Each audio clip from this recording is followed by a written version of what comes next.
Sa una kay mo karatil kay nagdagan day nami kanding sa una. Magbuhi sila si mama sa una, karatil bitaw dagan. Gahi para baka igliog.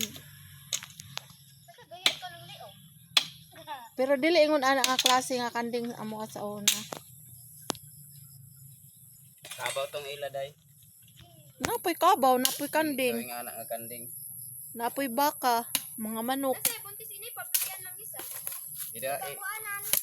ipa kuanan niya ani uyawa bayan nga ni na kanding. Tupo daw day kanding. Asa ran di ay? Ito ida na. Aw gipakuanan sa lang nga tumandos.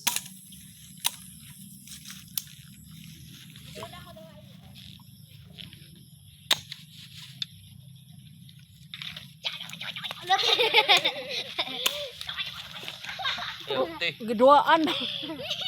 Ayaw te ka. Buntis ba yan? Ha? Buntis sa ipon. Ay. Basin ng anak. Ihikot na na Kyle. Tungagol ko na sa kabaw. Nahagod ba yung sabihan? Kaya bay pangiti. Kaya pati.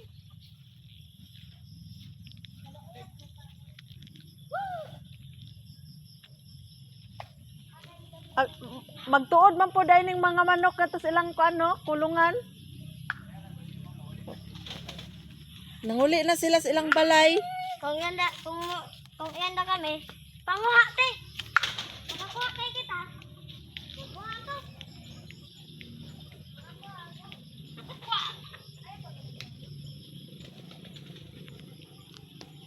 Musulod naman na sila din ha.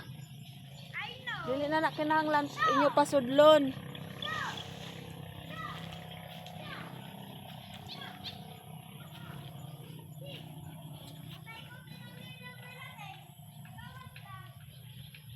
Ay, suspend ko ma.